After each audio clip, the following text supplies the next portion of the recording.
नमस्कार मित्रों, आज मैं आपको पहले ये बताना चाहता हूं कि स्नान कितने प्रकार से भगवान का किया जाता है। भगवान का स्नान करने के लिए बहुत सारे प्रकार हैं। देखिए, भगवान को अमूमन हम लोग केवल जल से स्नान करा देते हैं। हालांकि जल से स्नान सबसे उत्कृष्ट स्नानों में से एक स्नान है, क्योंकि जल से स्नान करने का मतलब शुद्ध स्नान है। परंतु भगवान को प्रसन्न करने के लिए, मनोइच्छित फल प्राप्त करने के लिए भगवान को अनेक प्रकार से स्नान किया जाता है। तो स्नान में सबसे पहले सामान्य जल से स्नान कराएं। गंगा जल मिश्रित सामान्य जल से स्नान कराना चाहिए। फिर उसके बाद दूध से स्नान कराना चाहिए, पय स्नान।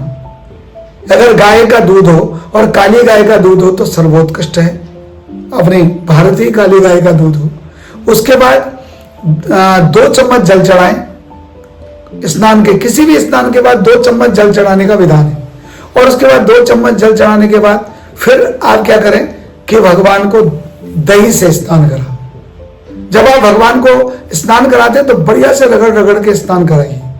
दधि करावण जिष्णु, यानी दधि से स्नान कराएं, बढ़िया से भगवान को रगड़ रगड़ के स्नान करवाएं, बढ़िया से उनको, जैसे साबुन लगाते हैं वो अपने शरीर में। उसके बाद दधि स्नान करने का फिर 2 चम्मच जल दें, ठीक। और उसके बाद फिर घी से स्नान कराएं। घी से भी स्नान बढ़िया से भगवान को कराएं और स्नान कराने का फिर 2 चम्मच जल दें। फिर घी से स्नान कराने का मधु यानी शहद से स्नान कराएं। मंत्र अगर आते हैं तो ठीक है, नहीं तो जिस भगवान का पूजन कर रहे हैं उसी भगवान का जो है नामोच्चार करते हुए हरि ओम अगर भगवान का नाम लेते हुए ओम नमः शिवाय, ओम नमः शिवाय, जय मां दुर्गे, जय मां दुर्गे, ओम श्री गणेशाय नमः, श्री गणेशाय नमः, इन मंत्रों से आप कर सकते हैं। अगर आपको उनके वैदिक या पौराणिक मंत्र याद हैं, पयाभ्याम पयो गति कुपयो दिव्यंतरिक्ष, तो आप उनसे भी कर सकते हैं। फिर उसके बाद घृत स्नान, मधु स्नान करने के बाद फिर 2 चम्मच जल चढ़ाएं। और फिर उसके बाद शर्करा स्नान। शर्करा स्नान में अमूमन हम लोग चीनी चढ़ा देते हैं।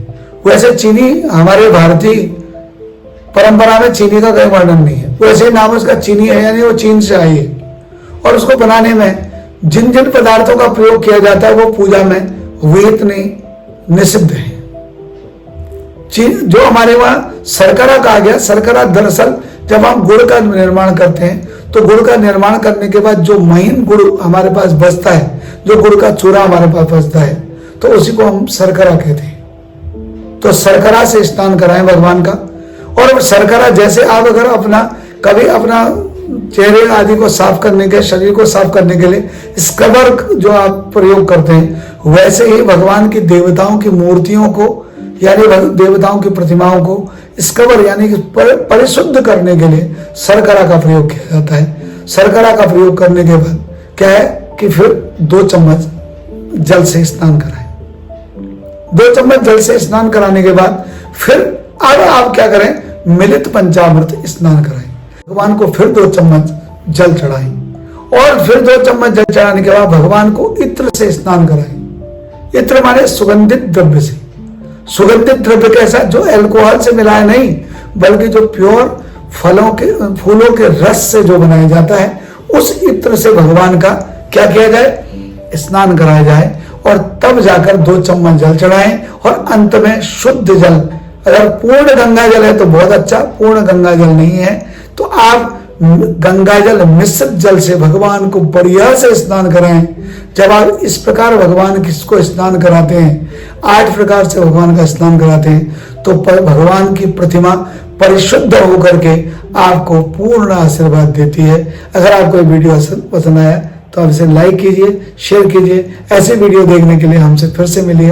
तब तक नमस्कार, हर हर महादेव।